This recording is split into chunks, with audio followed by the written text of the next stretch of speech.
Abu Nawas mengecoh raja sejak peristiwa penghancuran barang-barang di istana oleh Abu Nawas, yang dilegalisir oleh Baginda. Sejak saat itu pula Baginda ingin menangkap Abu Nawas untuk dijebloskan ke penjara.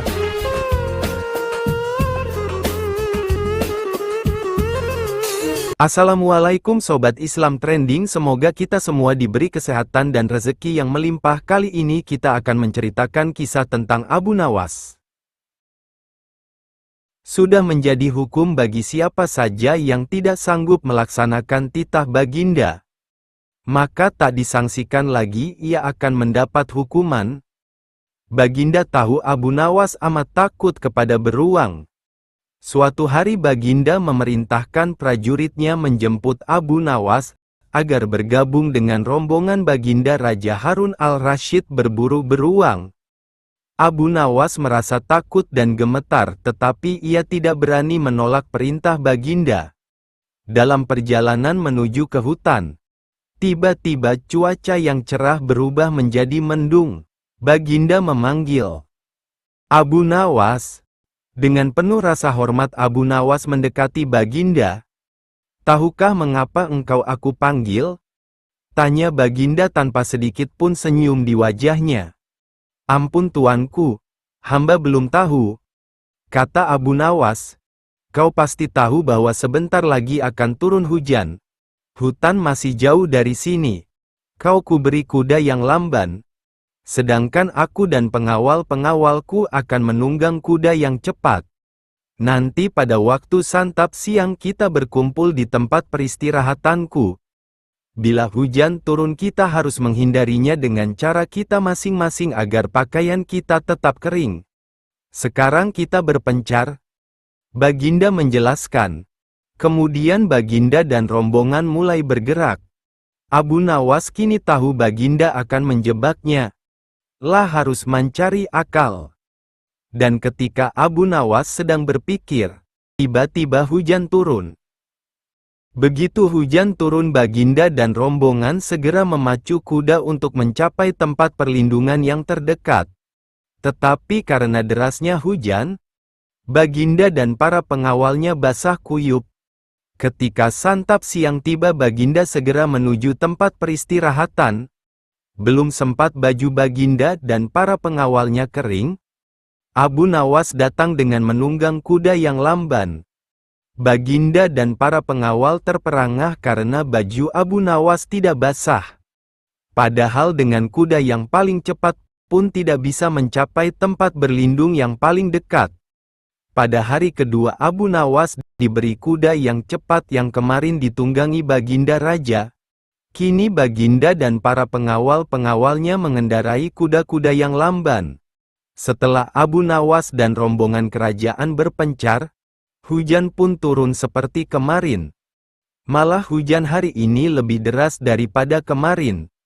Baginda dan pengawalnya langsung basah kuyup, karena kuda yang ditunggangi tidak bisa berlari dengan kencang. Ketika saat bersantap siang tiba, Abu Nawas tiba di tempat peristirahatan lebih dahulu dari Baginda dan pengawalnya. Abu Nawas menunggu Baginda Raja. Selang beberapa saat Baginda dan para pengawalnya tiba dengan pakaian yang basah kuyup. Melihat Abu Nawas dengan pakaian yang tetap kering, Baginda jadi penasaran. Beliau tidak sanggup lagi menahan keingintahuan yang selama ini disembunyikan. "Terus terang, bagaimana caranya menghindari hujan, wahai Abu Nawas?" tanya Baginda. "Mudah tuanku yang mulia," kata Abu Nawas sambil tersenyum. "Sedangkan aku dengan kuda yang cepat tidak sanggup mencapai tempat berteduh terdekat. Apalagi dengan kuda yang lamban ini," kata Baginda. "Hamba sebenarnya tidak melarikan diri dari hujan. Tetapi begitu hujan turun, hamba secepat mungkin melepas pakaian hamba dan segera melipatnya." Menahan keingintahuan yang selama ini disembunyikan. "Terus terang, bagaimana caranya menghindari hujan, wahai Abu Nawas?" tanya Baginda. "Mudah tuanku yang mulia," kata Abu Nawas sambil tersenyum. sedangkan aku dengan kuda yang cepat tidak sanggup mencapai tempat berteduh terdekat. Apalagi dengan kuda yang lamban ini, kata Baginda, hamba sebenarnya tidak melarikan diri dari hujan, tetapi begitu hujan turun hamba secepat mungkin melepas pakaian hamba dan segera melipatnya, lalu mendudukinya. Ini hamba lakukan sampai hujan berhenti. Diam-diam Baginda Raja mengakui kecerdikan Abu Nawas. Abu Nawas bekerja sebagai orang kepercayaan Raja Ali Ibnu Bakri. Abu Nawas dikenali sebagai orang cerdik dan ahli dongeng yang termasyhur. Suatu hari Raja mengalami ketegangan pikiran selepas bekerja sepanjang hari mengurus rakyat.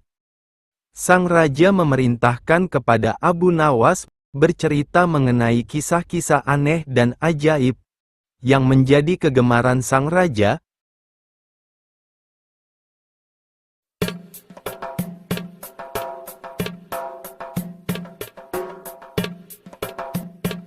Untuk menghilangkan sedikit ketegangan jiwa yang dialaminya. Kebiasaannya, Raja mendengar kisah-kisah Abu Nawas pada malam hari, yaitu sebelum sang Raja menidurkan matanya. Abu Nawas menjawab, dengan senang hati, "Wahai Raja yang baik dan bahagia."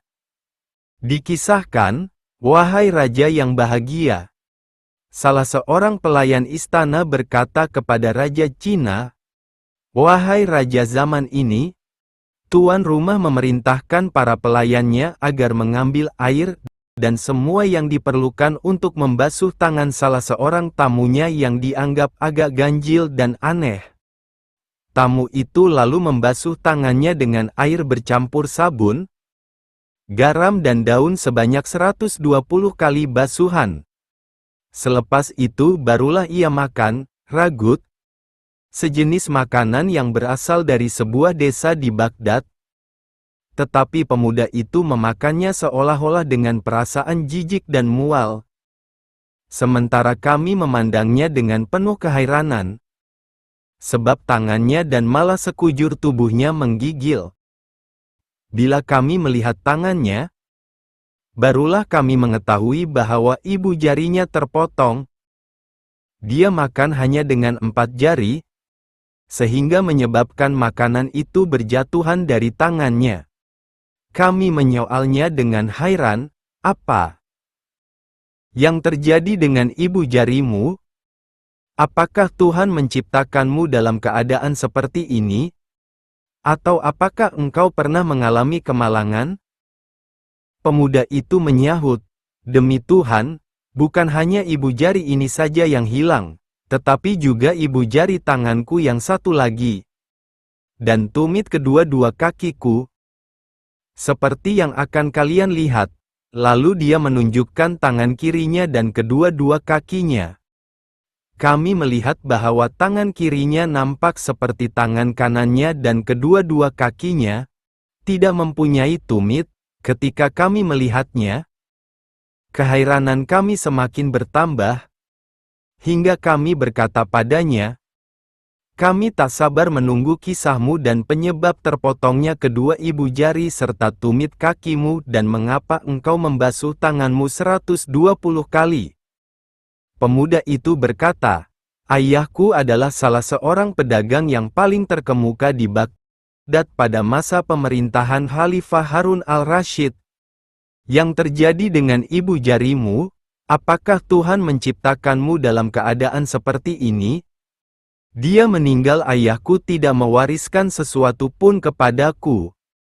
Aku melaksanakan upacara pemakaman baginya, mengadakan pengajian Al-Quran, dan terus berkabung untuknya dalam masa yang cukup lama.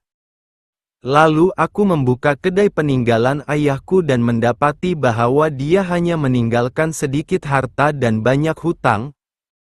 Maka aku terpaksa menjelaskan dan membayar ke semua hutang ayahku dengan membayarnya beransur-ansur.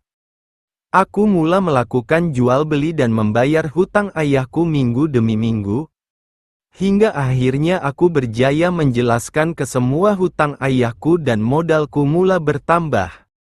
Suatu hari, Ketika aku sedang duduk di kedaiku, datanglah ke pasar seorang gadis muda yang cantik, yang kecantikannya belum pernah kulihat tandingannya, berpakaian mewah dan dihiasi permata. Dia menaiki seekor keledai betina, dengan seorang hamba sahaya berkulit hitam berjalan di hadapannya dan seorang lagi di belakangnya. Gadis itu turun dari keledainya dan berkulit hitam berjalan di hadapannya dan seorang lagi di belakangnya. Gadis itu turun dari keledainya dan terus memasuki pasar. Baru saja dia melangkahkan kakinya ke pasar, seorang pengawal datang mengikutinya dan berkata, "Tuan Puteri, masuklah. Tapi jangan sampai ada orang yang mengenalimu, sebab kita akan menghadapi kesukaran." Lalu pengawal itu berdiri berjalan di hadapan sang gadis, sambil melihat-lihat kedai, tetapi karena mendapati tidak ada kedai yang buka kecuali kedaiku, gadis itu mendatangi kedaiku, gadis itu menegurku, lalu duduk, tiba-tiba fajar pun menyingsing. Abu Nawas terdiam, lalu sang raja berkata, "Ceritamu benar-benar aneh dan indah." Abu Nawas menjawab, "Esok malam ceritanya lagi menarik dan lagi indah."